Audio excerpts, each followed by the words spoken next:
Hey guys, it's been another week, and that means another compilation of me do thing and it work. If you have any ideas or something you would like to change, tweak, or add, put it in the comments and I'll make sure to check it out. Last video, I wasted so much time trying to make an animation asset work with my assets, and after some thought, I have finally decided to just remake it by myself, for myself. All this means is I'm set back about 5 days of work, plus how many more to remake it. But I couldn't pull myself to work on soul-crushing animations this week, so instead I'm gonna add cars using an asset. Hopefully I won't regret it this time. But before working on animations for the 4th week in a row set in, I tried to get the guns from my model pack working, and I almost got it working after 8 more hours, but that's when I decided to cut ties with the animation asset. That's when I remembered that I had gotten a vehicle asset a few years back that conveniently has built-in multiplayer support for Pun 2 and Mirror, but it also has a multiplayer struct, so using it with other networking solutions is easy. Then all I had to do was wrestle with a kinematic character controller to make a teleport function and an attach function, so you can actually sit in the dang thing. Like, how does this even happen? I still don't know why this happens. I then also added those functions to the rest of the stuff that moves the player, so those all still work too.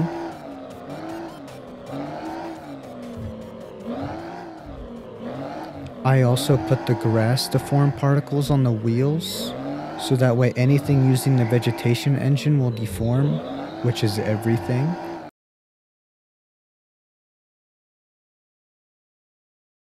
After finalizing the workflow for all vehicles, I added the muscle car to make sure everything is working, which other than some value tweaks that I changed later, and all cars getting input, is working fine. But then I wanted to add some basic modding to the cars such as armor, wheel spikes, and an extended gas tank, but I wanted it to use the grid inventory I've been meaning to make. So I made a new scene to remove distractions and started working on a simple grid inventory system. I started off simple, just printing the index of where I click on the grid to the console. The obvious next step is to then change the color of the slot where you click. Then I just make it placed in the shape of the item I'm holding. I also made it check to make sure there's not already an item in the spot, and if it is, make it red for testing. Next, I tried to place the item's icon where the item is so you know where the items are. But that only took an hour this time. It's like I'm getting better. It only took 4 years. Then I made the grid bigger so that I could debug more before needing to reset the scene due to failed attempts. I also tried removing the debug colors for some reason. Bad idea. After re-adding my debug tools, it's finally time to add the ability to rotate, which only took 7 hours to get fully working. I did, however, make what I now know was an extremely good decision. Instead of having the parent of an item be wherever your mouse is when you clicked, it is always the top left corner of the item's bounds. This lets me do many cool things later, making one function for each cool thing, and only 4 if statements inside of the place function, so that way it will always place the bounds correctly. Okay, back on track now. I fixed the rotation, but the sizing was still off. That was because I hadn't fully implemented the top corner bounds yet. Then I made it highlight the item you're hovering over, and that ends day 2.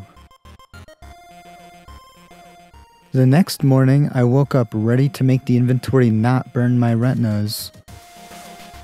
At that point, I was getting tired of resetting the scene when it got full, so I temporarily made right-clicking remove all data from slots holding the item clicked.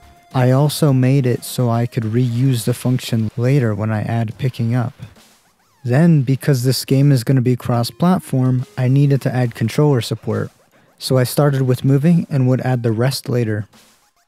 But before doing any of that, I made sure I knew exactly how I wanted it to work, so I made this in Photoshop to help me see the ones and zeros.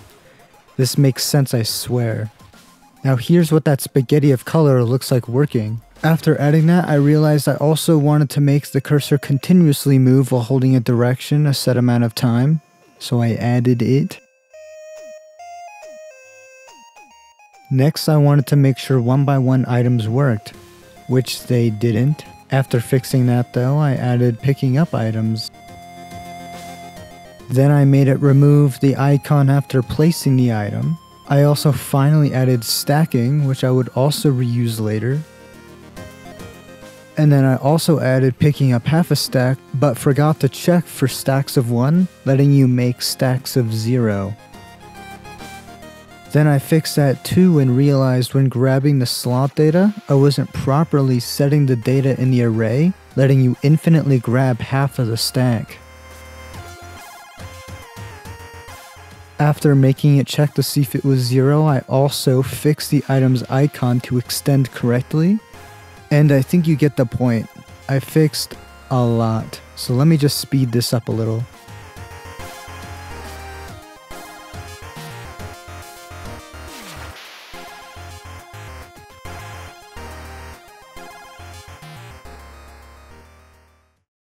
The day is now Friday, and upon waking up, I had another idea to make seeing what you could do easier.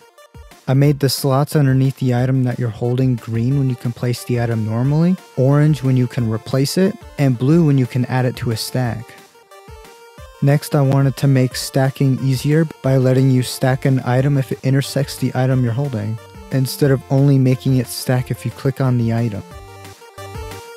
This caused a weird problem where if you only tried stacking an item in the top left corner, it would place the item and bug out the original item. Unless you stacked another item but only on the bottom right slot, it would then be pick-upable but even more buggy.